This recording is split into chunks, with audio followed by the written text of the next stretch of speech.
What's up, YouTube? It's your boy Dermy Wormy. Hey, the internet came back on, so I will be having videos out today. Yay! Anyways, so there's I'm planning this Friday to go to the movies to see John Wick Chapter 4, right? Yes, 4. Very excited. I'm actually really interested in what's to come. I hope that this is going to be just a fun ride. Yeah, that's what I'm really hoping for. Like, I'm excited for John Wick 4. I really am. I've heard nothing but great things. I'm just ecstatic.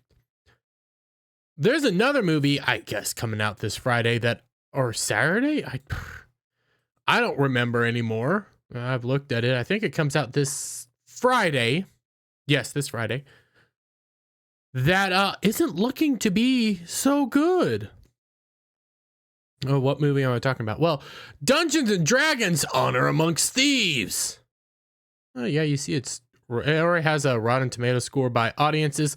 I think this is because it was viewed at South by Southwest, so some people did get to see it, because when you look at it has 50 verified. All audiences, I think it's still under the verified tab. No, yep, they're all verified. So I think these are South by Southwest viewers that got to go see it. Oh, look, 10s out of 10s. No, one half star. Who really cares? But reviews are starting to pour out. Thoughts are starting to come out, and this is all leading somewhere. Trust me, because we had from Datebook review. Did Chat GPT write Dungeons and Dragons: Honor Amongst Thieves?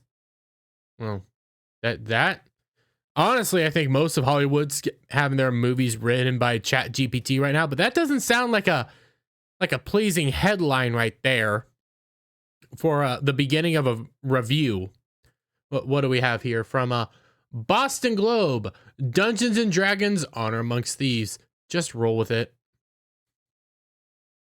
Wow, just roll with it. Just go with it. Don't ask any questions. Just go. Just do what you need to do. Watch the movie. Oh, what's here? From The Guardian. Dungeons and Dragons: Honor Amongst Thieves review. Passable. Playful adventure. Hey, it's passable.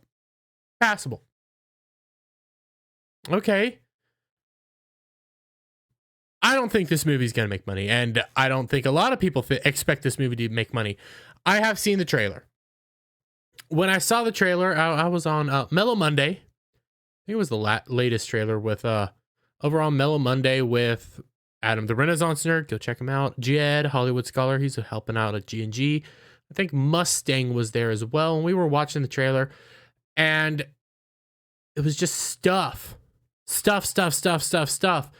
And yeah, I could explain parts of a scene that we were watching, mainly just using Dungeons and Dragons sort of logic, but outside of that, it does not look like a fun movie. It looks really stupid.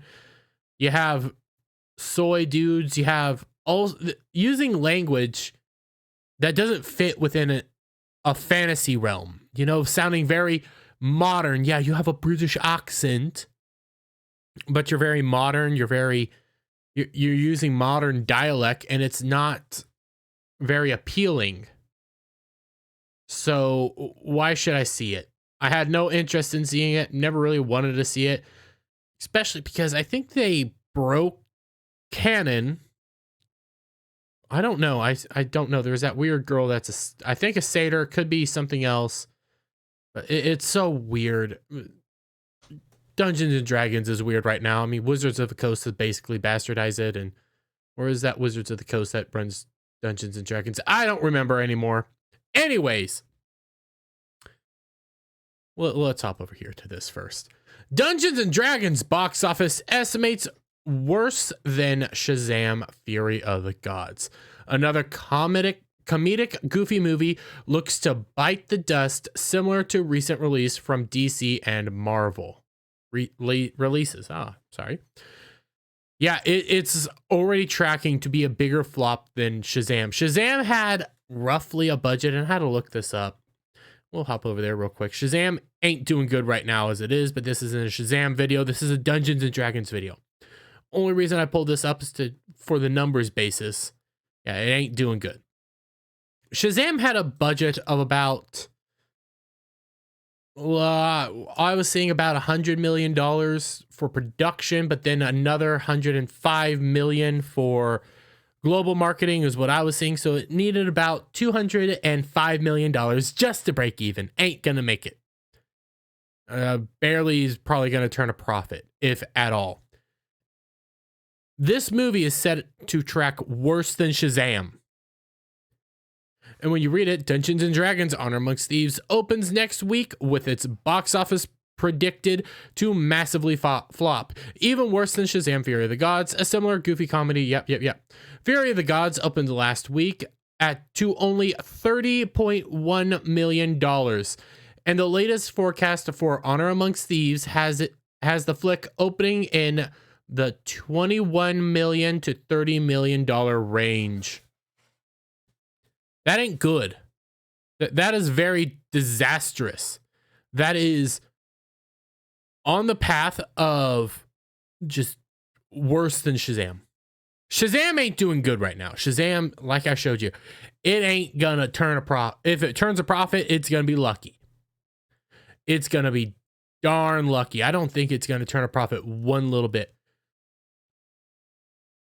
This Dungeons and Dragons movie looks awful. Dialogue sounds awful. I don't care about the representation and stuff because it works in Dungeons and Dragons. What I'm pointing out when I saw the trailer was it just CGI to the max. You have weird costuming that just doesn't fit, and it doesn't feel Dungeons and Dragons. Nothing about it looks fun. When I saw the first trailer, I was like, it could be a fun movie. And now I'm like, I'm not even interested. There's cool looking toys that are dice. That's about it. Dungeons and Dragons Honor Amongst Thieves cost around $150 million to make.